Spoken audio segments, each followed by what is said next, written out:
श्री रामायण की कथा हम सभी लोग श्रवण कर रहे हैं। ये राम कथा कितनी महान है, कितनी रसमयी है। महाकवि कालिदास अपने रघुवंश महाकाव्य में वर्णन करते हैं कि वृत्तम रामस्य वाल्मीकेः कृतिस्तौ किन्नरस्वरौ। महाकवि कालिदास ने 19 सर्ग में राम कथा का वर्णन किया है, जिसका नाम रघुवंश महाकाव्य। और वर्णन करने का कारण था, पहले महाकवि कालिदास ने कुमार संभवम नाम के काव्य की रचना की। उनके बहुत सारे काव्य हैं महाकवि कालिदास के। कुमार संभवम काव्य में भगवान शंकर और भगवती पार्वती की रतिक क्रीड़ा का, श्रृंगार का वर्णन कवि कालिदास ने किया। और श्रृंगार के वर्णन में, भगवान शंकर और पार्वती की लीला के वर्णन में ऐसा वर्णन किया कालिदास ने, श्रृंगार रस यद्यपि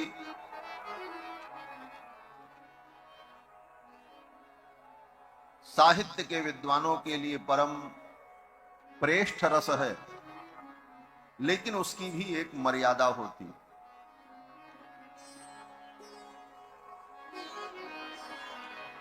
महाकवि कालिदास ने जब कुमार संभवम में भगवती पार्वती और भगवान शंकर की रतिक क्रीड़ा का, श्रृंगार का वर्णन किया तो सब कुछ वर्णन किया।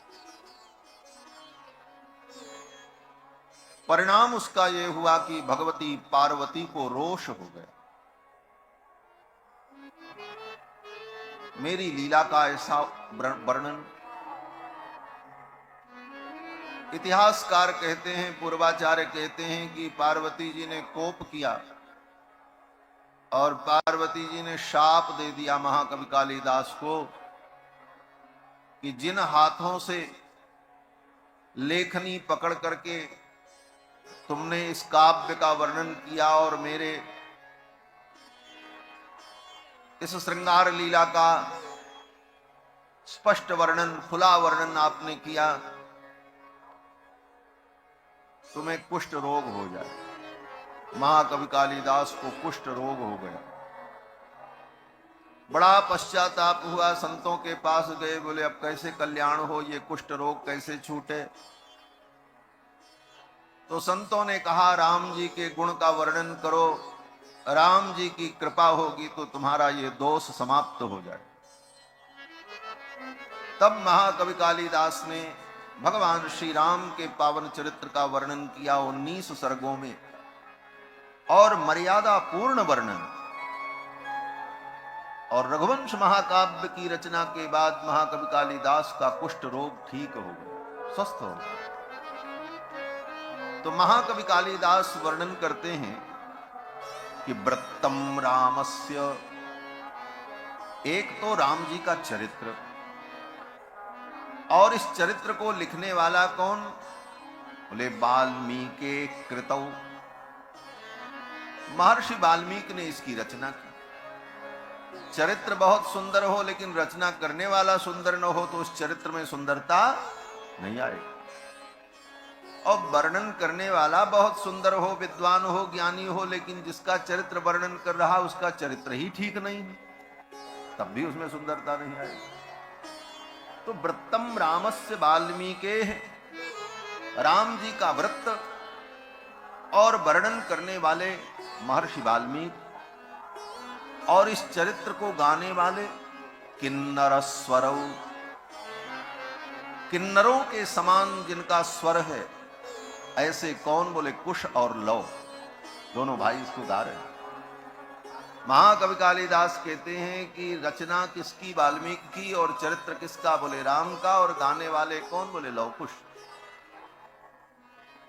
इसके बाद अगर इस चरित्र को सुन करके किसी का मन प्रसन्न नहीं हुआ वो अभागा है, वो दुर्भाग्यशाली है। किम तत् एन मनोहर्तुम, किसका मन इस चरित्र को सुन करके आह्लादित नहीं हुआ। ऐसा राम जी का पावन चरित्र, बड़े बड़े ऋषि मुनि अमलात्मा महात्मा भगवान के चरित्र का वर्णन करके अपने को धन्य और कृतकृत्य अनुभव करते। प्रायेण मुनयो राजन निवृत्ता विधिषेधतः नैर्गुण्यस्था रमन्ते स्म गुणानुकथने हरे। भगवान हरि के गुण वर्णन में अपने को कृतार्थ करते हैं बड़े बड़े मुनि महात्मा। जीवन मुक्त महामुनि जीवु हरि गुण सुनत अघाहिनति। ऐसा दिव्य ये चरित्र कल के प्रसंग में आप सभी लोगों ने श्रवण किया कि कुश और लव ने राम जी के दरबार में इस कथा का गायन प्रारंभ किया और सर्वप्रथम अयोध्यापुरी का वर्णन किया।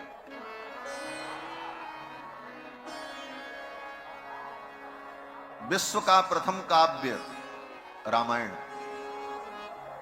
और उस रामायण में सबसे पहले किस पुरी का वर्णन? बोले अयोध्यापुरी का वर्णन। इसी से आप समझ लो अयोध्यापुरी की कितनी महिमा है। और अयोध्यापुरी विश्व की प्रथम पुरी, मानव सृष्टि की शुरुआत ही अयोध्या से हुई। मनुष्यों के पूर्वज कौन हैं? बोले मनु जी महाराज।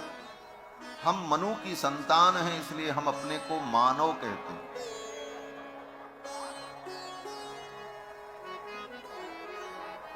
हम मनु की संतान हैं इसलिए मानव कहते हैं अपने आप को। तो मनुष्य मात्र के पूर्वज श्री मनु जी महाराज अयोध्या के राजा। मनुष्य मात्र की सृष्टि की शुरुआत अयोध्या से हुई और विश्व की प्रथम नगरी होने का गौरव अयोध्या को प्राप्त है। प्रथम नगर, बाकी जितने नगर गांव बसे वो सब कालांतर में लाखों वर्ष बाद। इस धरती पर सर्वप्रथम कोई नगरी बनी तो अयोध्या नगरी। और अयोध्या नगरी की एक विशेषता यह भी है कि अयोध्या को विश्व की राजधानी होने का गौरव प्राप्त है। बाकी बड़े बड़े नगर किसी प्रदेश के, किसी राष्ट्र के, किसी प्रदेश की, किसी राष्ट्र की राजधानी है, लेकिन अयोध्या बोले संपूर्ण विश्व की राजधानी होने का गौरव अयोध्या को प्राप्त। क्योंकि अयोध्या के जितने राजा हुए वो संपूर्ण पृथ्वी के राजा होते। और ये अयोध्यापुरी, इसका भी अवतार हुआ है। जैसे राम जी का अवतार हुआ तो राम जी के अवतार के पहले अयोध्यापुरी का अवतार हुआ। राम जी को आना है तो राम जी की पुरी पहले आ जाए तब न राम जी आएंगे। तो राम जी की इस पुरी अयोध्या का अवतार हुआ। कहां से अवतार हुआ? बोले जहां से राम जी का अवतार होगा वहीं से राम जी की पुरी का भी अवतार होगा। राम जी का अवतार वैकुंठ से हुआ तो वैकुंठ से ही अयोध्यापुरी का भी अवतार हुआ। बोले वैकुंठ चला आया? बोले वैकुंठ नहीं, वैकुंठ का जो हृदय है वो क्या है? बोले वही अयोध्यापुरी है।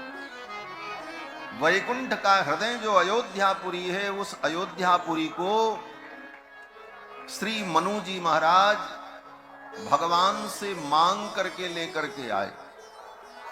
मनु जी ने कहा मैं धरती पर सृष्टि का विस्तार करूंगा, लेकिन आपके वैकुंठ को छोड़ करके जाने का मन नहीं करता, वहां मेरा मन नहीं लगेगा। आप अपने वैकुंठ का कोई एक भाग मुझे दे दो, मैं धरती पर स्थापित करके वहीं अपनी राजधानी बनाऊं। तो भगवान ने प्रसन्न होकर के अपने वैकुंठ का जो हृदय है उस हृदय को ही निकाल करके मनु जी को दे दिया और मनु जी लेकर के आए। भगवान शंकर वर्णन करते हैं कि यायोध्या जगती तले तु मनुना वैकुंठ तो ह्यानिता याचित्वा निज सृष्टि पालन परम वैकुंठनाथम प्रभुम। भगवान वैकुंठनाथ प्रभु से मांग करके अयोध्यापुरी को लेकर के आए। जब अयोध्या को लेकर के आए तो अयोध्या को जब धरती पर स्थापित करने लगे तो धरती अपनी कक्षा से नीचे जाने लगी। ये सारे ग्रहपिंड शून्य आकाश में तैर रहे। वैकुंठ का हृदय अयोध्यापुरी जब धरती पर उतरने लगी तो धरती नीचे की ओर जाने लगी। वैकुंठ के हृदय को धारण करने की क्षमता धरती में नहीं। तब भगवान ने अपने सुदर्शन चक्र को भेजा और भगवान का सुदर्शन चक्र आया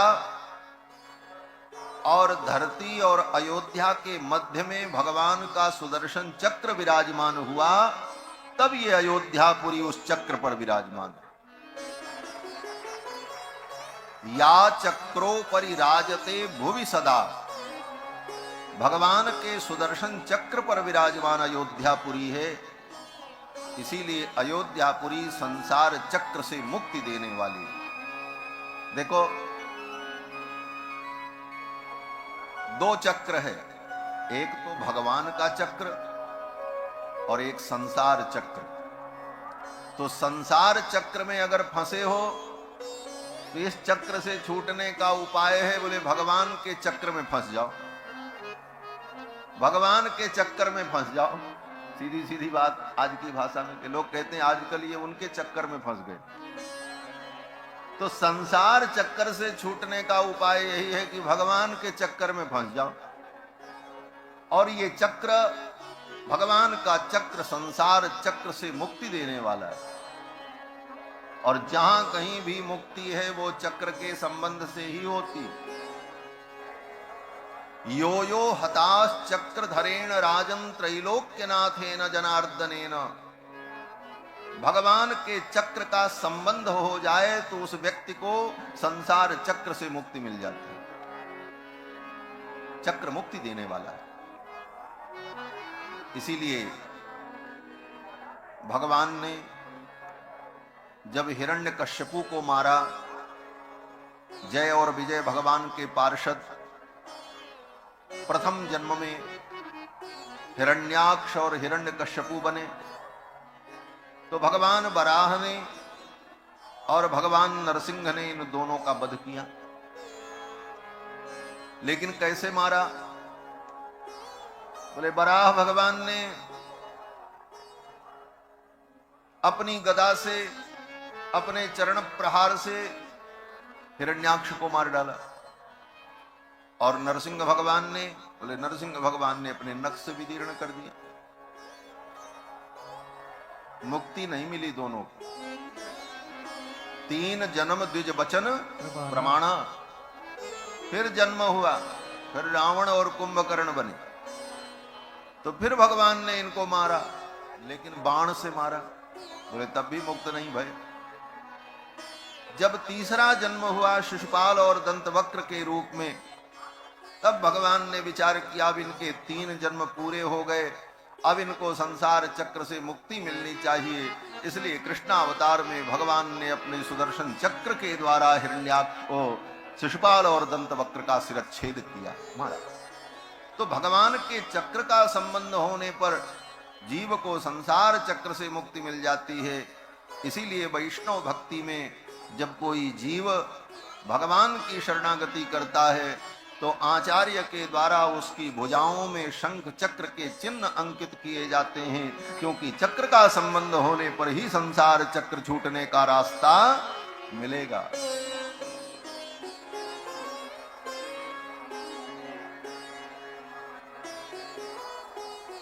और अयोध्यापुरी में मुक्ति कैसे मिलेगी? बोले अयोध्यापुरी तो भगवान के चक्र पर ही विराजमान है। और ये शंख चक्र का इतना महत्व क्यों है? बोले हम चक्रपाणी के अंश हैं, इसलिए चक्रपाणी की ही शरण में जाना पड़ेगा, तभी सारा चक्कर छूटेगा। हम चक्रपाणी के अंश हैं, इसमें प्रमाण क्या है? बोले एक प्रमाण केवल, शास्त्र का प्रमाण नहीं, प्रत्यक्ष प्रमाण। बोले प्रत्यक्ष प्रमाण क्या है? बोले मानव मात्र की उंगलियों पर शंख चक्र के ही चिन्ह बने रहते। किसी ज्योतिषी से पूछो, हस्तरेखा विशेषज्ञ से पूछो, तो देख करके हस्तरेखा विशेषज्ञ बताते हैं कि तुम्हारी 10 उंगलियों में 4 उंगली में चक्र है, 6 उंगली में शंख है। किसी के 5 उंगली में चक्र है, किसी के 5 उंगली में शंख है। शंख चक्र ही रहता है, दूसरा कोई चिन्ह नहीं। क्यों? बोले उंगलियों के अग्रभाग में शंख चक्र का ही चिन्ह क्यों है? हाथी घोड़ा नहीं बना, तलवार नहीं बनी, किसी दूसरे देवी देवता के आयुध का चिन्ह नहीं बना। उंगलियों के अग्रभाग में शंख चक्र के ही चिन्ह क्यों बने हैं? बोले चक्रपाणी के तुम अंश हो, और मानव जीवन प्राप्त करके जब शंख चक्र धारण करोगे तब तुम भगवान की शरण में पहुंच जाओ। इसीलिए सबसे पहली शिक्षा क्या दी जाती है? आध्यात्मिक शिक्षा में सबसे पहली शिक्षा यही दी जाती है कि सो करके प्रातः काल जब उठो तो सबसे पहले अपना हाथ देखो। नित्य कर्म में सबसे पहले यही बताया जाता है। बाकी पूजा पाठ, संध्या वंदन, जप तप व्रत नियम ये सब तो बाद में। सो करके उठे तो सबसे पहले क्या? बोले अपना हाथ देखो। प्रभाते कर दर्शनम, प्रातः काल कर दर्शन, हाथ देखना। और हाथ देखते समय सो करके उठो तो किसी का मुंह न देखो, पहले हाथ देखो अपना। शास्त्र यही कहता है। बिस्तर पर उठ करके बैठ जाओ और जब आंख खोलो तो हाथ अपने आंखों के सामने हो, और हाथ की उंगलियों को देखो, कर के अग्रभाग को देखो। क्या देखना है? बोले कराग्रे बसते लक्ष्मी, कर के अग्रभाग में लक्ष्मी विराजमान। लक्ष्मी का मतलब होता है चिन्ह, और लक्ष्मी का अर्थ लक्ष्मी भी होता, दोनों अर्थ है। आगे प्रसंग आएगा वाल्मीकि रामायण में, लक्ष्मणो लक्ष्मी संपन्न वही प्राण इवापरः, लक्षण धाम राम प्रिय सकल जगत आधार। तो लक्ष्मी माने लक्षण। तो कराग्रे बसते लक्ष्मी, कर के अग्रभाग में लक्ष्मी का निवास है, जो भगवान की प्राण वल्लभा है। और कर के अग्रभाग में जो लक्षण बने हुए हैं शंख चक्र, इनको देखो। और फिर बोले कर मध्य सरस्वती, कर के मध्य में सरस्वती विराजमान, ज्ञान की अधिष्ठात्री देवी, उनका दर्शन करो, उनका ध्यान करो। क्यों? बोले ज्ञान होगा तभी कल्याण होगा। तो ज्ञान क्या है? चंद्रमा का ज्ञान, सूर्य का ज्ञान, बड़े बड़े शोध, मंगल पर क्या है, धरती में क्या है, समुद्र में क्या है, यही ज्ञान। कहते हैं सब ज्ञान जो है काम लायक ज्ञान नहीं है, इस ज्ञान से कुछ होने वाला नहीं। ज्ञान तो वो है जो तुमको भगवान के शरण में पहुंचा दे, वास्तविक ज्ञान वो ज्ञान। तो कराग्रे वसते लक्ष्मी, कर मध्य सरस्वती। और जब सरस्वती की कृपा होगी तो क्या होगा? बोले कर मूले तो गोविंद करोमि कर दर्शन। कर के मूल में गोविंद का निवास है, उन गोविंद की शरण में जाने की योजना बन जाए, गोविंद की शरण में हम पहुंच जाए तो हमारा कल्याण हो जाए। कर मूले तो गोविंद करोमि कर दर्शनम। और हमारे पूज्य श्री स्वामी जी महाराज कहते थे, देखो उंगलियों में शंख चक्र के चिन्ह बने हैं, इसका मतलब हम चक्रपाणी के अंश हैं। भगवान के अंश हैं और उन्हीं के लिए हैं। इसीलिए उंगलियों की विशेषता क्या होती है? बोले उंगलियां कभी इधर नहीं जाती, उंगली को अगर पीछे ले जाओ तो टूट जाएगी, बगल में खींचो बोले तब भी टूट जाएगी। उंगली जब भी सुविधा पूर्वक जाती है तो किधर जाती? बोले ऐसे नीचे की तरफ जाती, बड़ी सुविधा से चली जाती। इधर ले जाओ तो टूट जाए, पीछे ले जाओ तो टूट जाए। ये जीवात्मा जो चक्रपाणी का अंश है, इसकी भुजाओं में अगर शंख चक्र के चिन्ह लग गए तो ये पीछे नहीं जाएगा, अगल बगल नहीं जाएगा, जब जाएगा तो भगवान की ही शरण में जाएगा। कर मूले तो गोविंद करो, कर के मूल में गोविंद का निवास है और गोविंद की शरण में जाने पर इस जीव का परम कल्याण। तो भगवान के चक्र का संबंध होने पर जीव को संसार चक्र से मुक्ति मिल जाती है। अयोध्यापुरी भगवान के चक्र पर विराजमान। बात बड़ी साधारण सी है। कराग्रे वसते लक्ष्मी, कर मध्य सरस्वती, कर मूले तो गोविंद करोमि कर दर्शनम। लेकिन इन भावों का चिंतन करके प्रातः काल अपने हाथ को व्यक्ति देखे तो उसका पूरा दिन मंगलमय होगा और भगवान के चरणों में उसका मन लगा रहेगा। लेकिन अब तो संस्कृति बदल गई है महाराज। प्रभाते कर दर्शनम नहीं, प्रभाते कप दर्शनम होना चाहिए। जब तक सवेरे सवेरे चाय न मिले तब तक दिन शुरुआत नहीं हो रही। ऐसी दिनचर्या बिगड़ गई है। आज हमारे पतन का मूल कारण यही है कि हमारी दिनचर्या बिगड़ चुकी। रात के 2 बजे तक जगना, सवेरे 10 बजे तक सोना, मनमाना आचरण, और इस मनमाने आचरण के कारण ही हमारे जीवन की सात्विकता नष्ट हो रही है, हमारे सद्विचार नष्ट होते हैं और हम सही दिशा में नहीं जा पाते। इसीलिए शास्त्रकारों ने कहा आचारहीनम न पुनन्ति वेदा यद्यप्यधीता सहसद्भिरंगैः। वेद व्यास जी कहते हैं कि आचारहीनम न पुनन्ति वेदा। जो व्यक्ति आचार से हीन हो जाए, आचरणहीन हो जाए, जिसकी कोई दिनचर्या न हो, न पुनन्ति वेदा, उसको वेद भी पवित्र नहीं कर सकता। कितना भी वेद पढ़ लो, चारों वेद पढ़ लो और चारों वेद अंगों के सहित पढ़ लो, सहसद्भिरंगैः। वेद के 6 अंग हैं, शिक्षा, कल्प, ज्योतिष, निरुक्त, व्याकरण। इन अंगों के सहित वेद का कोई अध्ययन कर ले, लेकिन अगर वो आचरणहीन है, सदाचार संपन्न नहीं है, तो वेद भी उसको पवित्र नहीं कर सकता। आचारहीनम न पुनन्ति वेदा यद्यप्यधीता सहसद्भिरंगैः। आज यही स्थिति है कि हमारा आचार विचार, दिनचर्या बिगड़ चुकी है। इसको सुधारने की आवश्यकता। जब मन करे तब खा ले रहे हैं, जब मन कर रहे सो रहे हैं, जब मन करे जग रहे हैं। गीता में भगवान कृष्ण कहते हैं युक्ताहार विहारस्य युक्त कर्मस्य चेष्टसो युक्त स्वप्नावबोधस्य योगो भवति दुःखः। कोई भी योग हो, ज्ञान योग, भक्ति योग, कर्म योग, इन सारे योगों में सफलता तब मिलती है जब व्यक्ति का आहार युक्त हो। युक्ताहार विहारस्य, उसका विहार युक्त हो। युक्त कर्मस्य, उसका कर्म भी युक्त हो। युक्त का मतलब प्रामाणिक, व्यवस्थित।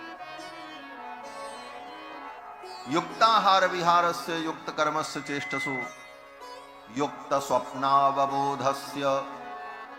समय पर सोना और समय पर जगना, स्वप्न और स्वप्नावबोध, सोना और जागना युक्त समय पर हो, तब बोले योगो भवति दुःखः। तब योग जो है दुख का हरण करने वाला होता है, तभी योग में सफलता मिलती है, अन्यथा सफलता नहीं मिलती। इसलिए सबसे पहले तो व्यक्ति को अपने आचार व्यवहार को व्यवस्थित करना चाहिए। आज ये आचार व्यवहार सब बिगड़ चुका। 8 बजे तक सोना है, फिर पहले बिस्तर पे बैठे बैठे चाय की चुस्की लेनी है, और जब चाय मिल जाए तब प्रेशर बनेगा, तब आगे का प्रोग्राम शुरू होगा, उसके पहले होगा ही। यही हमारे पतन का कारण बनता जा रहा है। तो अयोध्यापुरी का मैं वर्णन कर रहा था। देखो ये भाई साधु शाही कथा है, हम कोई ऐसे कथावाचक नहीं है, हम तो सधुक्कड़ी कथा करते। जहां कोई बात समझ में आई, बढ़िया है, काम लायक है, उसका वर्णन करो, यही कथा है और क्या। इसको साधु शाही कथा कहते हैं। हमारे आचार्य लोग, संत लोग ऐसे ही कहते, जहां मन चला गया वहीं आनंद लो शास्त्र का, और उसमें गोते लगाओ, और सब बातें कल्याणप्रद हैं, सारी बातें जीव के कल्याण के लिए ही कही गई। कथा तो सब मालूम ही है आप लोगों को, सभी राम भक्त हैं यहाँ। तो अयोध्यापुरी का बड़ा सुंदर वर्णन किया है लव कुश ने। ये अयोध्यापुरी भगवान के चक्र पर विराजमान है। या चक्रो परिराजते भुवि सदा। और अयोध्यापुरी में सरयू नदी प्रवाहित होती। सरयू नदी भगवान के नेत्रों से प्रकट हुई। गंगा का प्रादुर्भाव भगवान के चरणों से हुआ, और सरयू जी का प्रादुर्भाव भगवान के नेत्रों से हुआ। कहीं कहीं पर ऐसा भी वर्णन है कि भगवान के एक चरण से गंगा जी का प्रादुर्भाव हुआ और एक चरण से सरयू जी का प्रादुर्भाव। यह भी है। कल्प भेद हरिचरित सुहाये, भांति अनेक मुनीसन गाए। लेकिन नेत्रों से प्रकट होने की जो कथा है, ये अधिक प्रामाणिक और मान्यता प्राप्त है। क्यों बोले, सरयू जी का एक नाम है नेत्रजा। नेत्रजा माने जो भगवान के नेत्रों से प्रकट हुई। और इनको लाया किसने, बोले वशिष्ठ जी लेकर के आए। गंगा को भगीरथ लेकर के आए, इसलिए गंगा भागीरथी कहलाई। और सरयू जी को तपस्या करके, सरयू जी को प्रसन्न करके श्री वशिष्ठ जी महाराज लेकर के आए, इसलिए सरयू का नाम वासिष्ठी है। और सरयू जी ब्रह्मचारिणी है। गंगा तो सिंधु कांता है, समुद्र की पत्नी है गंगा। लेकिन सरयू, बोले सरयू ब्रह्मचारिणी। और सरयू जी भगवान के नेत्रों से जो प्रकट हुई, ब्रह्मद्रवा है। ब्रह्मद्रवा का मतलब ब्रह्म परमात्मा ही द्रवीभूत होकर जल के रूप में प्रवाहित हो रहे। अब इसको आप ऐसे समझो कि जैसे हमारे आपके आंख से भी आंसू निकलते हैं, लेकिन हमारे आपके आंखों से निकलने वाला आंसू क्या है, बोले वो पानी है, जल तत्व है। क्योंकि शरीर में 5 तत्व है, छित जल पावक गगन समीरा, पंच रचित यह अधम शरीरा। तो पृथ्वी जल तेज वायु आकाश 5 तत्व इस शरीर में है। तो आंसू जो निकला वो क्या है, बोले शरीर के अंदर का जल तत्व है। लेकिन भगवान का विग्रह पंच तत्व का नहीं होता है। हमारा आपका विग्रह शरीर पंच तत्व का है, इसीलिए ये अधम है, अधम शरीरा। क्षितिजल पावक गगन समीरा, पंच रचित यह अधम शरीरा। लेकिन भगवान का विग्रह तो दिव्य है। भगवान के विग्रह का जब वर्णन किया जाता है तो एक ही शब्द आता है, क्या बोले, दिव्य। भगवान का कुछ भी वर्णन हो तो दिव्य, यही कहना पड़ता। गीता उठा करके पढ़ लेना, गीता में वर्णन करते हैं ना, दिव्य माल्याम्बरधर। जहां कहीं भी भगवान के स्वरूप का वर्णन होता है तो यही कहते हैं, दिव्य माल्याम्बरधर दिव्य गंधानुलेपन। भगवान का चंदन भी दिव्य है, भगवान की माला भी दिव्य है, भगवान का पीतांबर भी दिव्य है, भगवान का मुखमंडल भी दिव्य है, भगवान का विग्रह भी दिव्य है, भगवान भी दिव्य है। अब इसके आगे कोई शब्द ही नहीं है।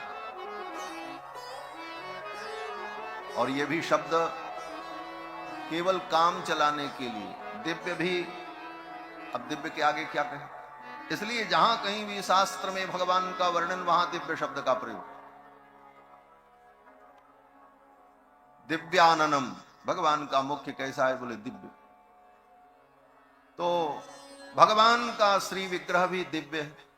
दिव्य का मतलब पृथ्वी जल तेज वायु आकाश का विग्रह नहीं है, अपितु भगवान का जो विग्रह है वो चिदानंदमय, चिदानंदमय देह तुम्हारी। भगवान का विग्रह चिदानंदमय। तो भगवान के विग्रह में केवल एक ही तत्व है, सच्चिदानंद तत्व, आनंद तत्व, दूसरा कोई तत्व ही नहीं। एक ही तत्व आनंद। आप प्रणखात सुवर्णमय, वेद कहता है कि नख से लेकर शिख पर्यंत परमात्मा सुवर्णमय।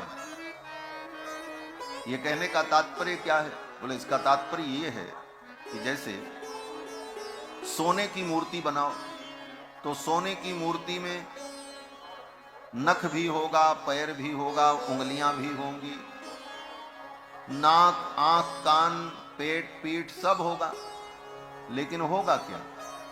बोले एक ही तत्व होगा, सोना, दूसरा थोड़ी कुछ होगा। नख से लेकर शिख पर्यंत स्वर्ण ही है, दूसरा कुछ है ही नहीं। आप प्रणखात सुवर्णमय। उसी प्रकार से भगवान के भीतर बाहर संपूर्ण विग्रह में एक ही तत्व है, आनंद तत्व, दूसरा तत्व है ही नहीं। तो भगवान के नेत्रों से जो जल निकला वो जल क्या है?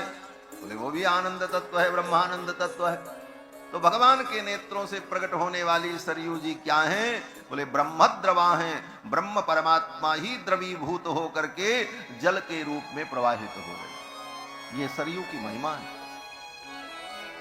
और सरयू में अगर डुबकी लगा ली तो सरयू में डुबकी लगाने का फल क्या है? बोले सीधे भगवान के पास पहुंच जाओ। जा मज्जन ते बिनहि प्रयासा, मम समीप नर पावही बासा।